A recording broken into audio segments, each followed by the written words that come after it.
O Senhor esteja convosco. Ele está no meio de nós. Proclamação do Evangelho de Jesus Cristo segundo Lucas. Glória a vós, Senhor. Naquele tempo, quando acabou de falar ao povo que o escutava, Jesus entrou em Cafarnaum. Havia lá um oficial romano que tinha um empregado a quem estimava muito e que estava doente à beira da morte. O oficial ouviu falar de Jesus e enviou alguns anciãos dos judeus para pedirem que Jesus viesse salvar seu empregado. Chegando aonde Jesus estava, pediram-lhe com insistência: o oficial merece que lhe faças este favor, porque ele estima o nosso povo. Ele até nos construiu uma sinagoga.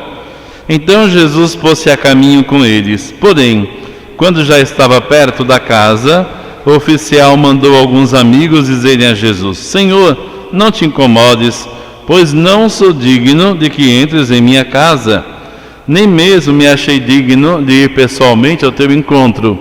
Mas ordena com a tua palavra, e o meu empregado ficará curado. Eu também estou debaixo de autoridade, mas tenho soldados que obedecem às minhas ordens. Se ordeno a um, vai, ele vai. A outro, vem, ele vem. E ao meu empregado, faz isto, ele o faz. Ouvindo isso, Jesus ficou admirado. Virou-se para a multidão que o seguia e disse: Eu vos declaro que nem mesmo em Israel encontrei tamanha fé. Os mensageiros voltaram para a casa do oficial e encontraram o empregado em perfeita saúde. Palavra da salvação. Glória a vós, Senhor. Jesus, manso e humilde de coração, fazei o nosso coração semelhante ao vosso. Irmãos e irmãs, o Evangelho que acabamos de ouvir nos ensina muitas coisas. Primeira coisa, que o reino de Deus é aberto a todos.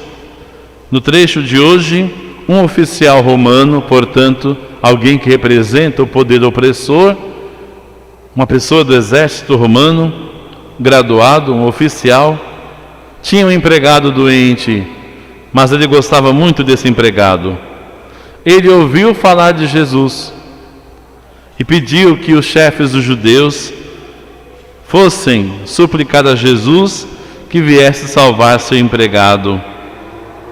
Aquele centurião romano, aquele oficial, não se achava digno de ir até Jesus, e muito menos que Jesus fosse até a sua casa. E o que fazem então os chefes dos judeus? Quase que pressionam Jesus: olha, ele merece que faças esse favor, afinal, ele ama o nosso povo e até construiu uma sinagoga. Jesus não responde nada, certamente não concordou com esse argumento, mas ele vai, porque ele vai manifestar o que significa a fé, a graça de Deus. Quando estava próximo da casa, o oficial manda alguns amigos seus para dizerem a Jesus: Senhor, não te incomodes, eu não sou digno de que entres em minha casa. Nem mesmo me achei digno de ir pessoalmente ao teu encontro. Quer dizer, o contrário do que os chefes dos judeus tinham argumentado. Eu não mereço nada, mas eu creio na tua palavra. Basta uma palavra tua. Se a minha palavra de chefe já movimenta os soldados, eu que sou impuro, pecador, pagão, digo para o meu soldado: faça isso, ele faz. Vai ali, ele vai. Imagine então a tua palavra. E Jesus ficou admirado com aquela demonstração de fé na sua palavra. E aconteceu então que Jesus declarou: nem mesmo em Israel encontrei tamanha fé. Ou seja, alguém que não pertencia oficialmente ao povo de Deus torna-se exemplo de fé, porque acreditou na força da palavra de Jesus. Esse testemunho é tão importante que nós usamos as palavras desse centurião na missa até hoje. Quando nos é apresentado o corpo de Cristo, nós respondemos: Senhor, eu não sou digno de que entres na minha casa, mas dize uma palavra e eu serei salvo. Nós também nos colocamos no lugar daquele servo doente, que necessita de Cristo para libertar-se. Assim, queridos irmãos e irmãs, confiemos nós também na palavra de Jesus, como Maria confiou na palavra de Jesus, na palavra do Senhor, a ela revelada no início do Evangelho, quando o anjo de Deus anuncia que será a mãe de Cristo. Maria não pede milagre, não pede sinal, não, se entrega nas mãos do Senhor, confiantemente diz: faça-se em mim segundo a tua palavra. E assim Deus habitou no seu seio, e o maior sinal foi concedido à humanidade. Maria é um convite para que nós também acolhamos amorosamente a palavra de Deus. Hoje, na primeira leitura, São Paulo nos faz refletir sobre o que significa a Eucaristia. Ele traz aquilo que é o mais tradicional da igreja. Paulo diz assim: o que eu recebi do Senhor foi isso que eu vos transmiti. E temos aí um dos relatos mais antigos da Eucaristia. Na noite que foi entregue, o Senhor Jesus tomou o pão, deu graças, partiu, disse: isto é o meu corpo dado por vós, fazei em memória de mim. Depois da ceia, fez a mesma coisa com o cálice: fazei isso em memória de mim. E é o que nós fazemos até hoje. Mas por que Paulo lembra isso tão essencial à comunidade?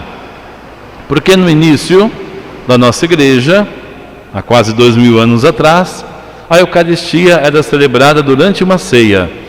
As pessoas traziam comida de casa para comerem juntas, ouvirem depois a palavra do Senhor e fazerem também a celebração do que nós chamamos hoje a missa, a ceia do Senhor. Mas sabe como é o povo, né? Os que chegavam, estavam trabalhando mais distante, na roça, ou que eram escravos, quando chegavam não encontravam mais nada. Os outros já tinham comido. E Paulo diz: mas o que vocês estão fazendo? Querem envergonhar a igreja de Deus? Cada um coma na sua casa. Vós, quando vos reunirdes, deveis celebrar a ceia do Senhor.